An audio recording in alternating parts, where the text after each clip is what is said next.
బీ5 న్యూస్కు స్వాగతం. ఈరోజు మనము వ్యవసాయదారుల కోసం ప్రత్యేక కార్యక్రమం నిర్వహించబడుతుంది.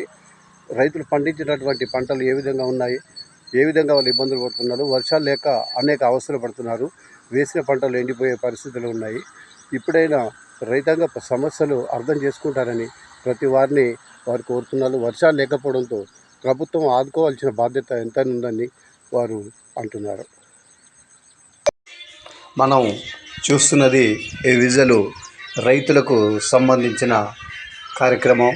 ఈ కార్యక్రమాల్లో రైతులు వేసిన పంటలు ఏ విధంగా ఉన్నాయి, రైతులు ఏ విధంగా ఇబ్బంది పడుతున్నారనే విషయంపై మనం ప్రత్యేకంగా ఈ కార్యక్రమం నిర్వహించడం జరుగుతున్నది. పొలాలు వేశారు, చేతికి వచ్చిన పంటలు వర్షాలు లేక చాలా ఇబ్బందుల పాలవుతున్నారు రైతులు. అదేవిధంగా రైతులకు ఏ విధమైనటువంటి సాయం చేయాలన్నా కానీ ప్రజలకి వర్షాలు కానీ సహకరించడం లేదని పలువురు ఆరోపణ చేస్తున్నారు. వేసిన పంటలు ఎండిపోయే పరిస్థితి. అంతేకాక ఇక్కడ రియల్ ఎస్టేటు భూములు, తర్వాత వ్యాపార సంస్థలు, తర్వాత గుట్టలు కూడా తరిగేసి అనేక కార్యక్రమాలు ఈ రైతులకు జీవనోపాధి లేకుండా చేస్తున్నాయి. ప్రతి వారు ఈ పొలాలు వేసిన పెట్టుబడులు కూడా రాకుండా పోతున్నాయని వారు అంటున్నారు. ఈ రైతులకు కావాల్సింది ఏంటంటే ప్రత్యేకంగా ఈ వర్షాభావ పరిస్థితులపై ఆధారపడి ఉండి బోర్లలో నీళ్లు లేక అనేక అవస్థలు పడుతున్న వైనాళ్ళు మనం చూస్తున్నాం. వేసిన పత్తి పంటలు కూడా ఏ విధంగానైనా కానీ కాపాడాలనే ఉద్దేశంతో రైతులు వర్షాల కోసం ఎదురు చూస్తున్నటువంటి తరుణం. ఈ రియల్ ఎస్టేట్లు చేసి అనేకమైనటువంటి ఇబ్బందులు వ్యాపారస్తులు బాగుపడుతున్నారే కానీ తప్ప రైతులు ఏ విధమైనటువంటి లాభాలు పొందకుండా వారి జీవనం సాగిస్తున్నారు.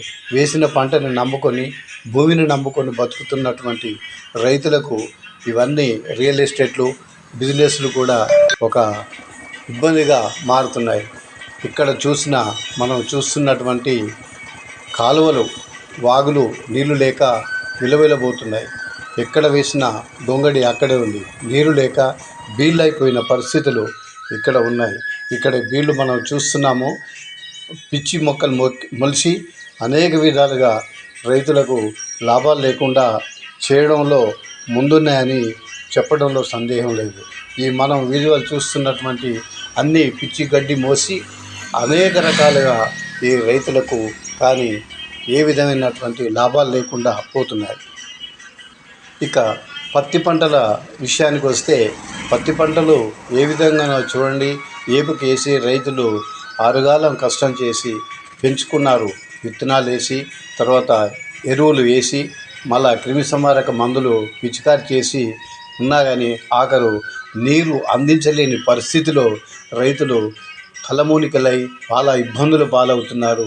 ఏ విధం చేయాలనేది చేసిన అప్పులకి రైతులు అనేక ఇబ్బందులు పడుతున్నారు. ఈ రైతులు ఈ అప్పులు తీరతాయా లేదా అనే ఆశాభావంతో వారు అడుగులు వేస్తూ ఉన్నారు. మరి రైతులను ఆదుకోవాల్సిన అవసరం ప్రభుత్వాలపైన ఎంతైనా ఉందని పలు రైతులు వారి ఆవేదనలో వ్యక్తం చేస్తున్నారు. కూరగాయలు వేద్దామన్న కోతల బెడద, కుక్కల బెడద అనేక రకాలుగా ప్రజల్ని మరియు రైతుల్ని ఇబ్బంది పడుతున్నారు. వారే కాకుండా వేసిన పంటలు కూడా అందుతాయో అందయో అనే ఆలోచనలో రైతులు అనేక విధాలుగా వాళ్ళ ఆలోచనని తలముని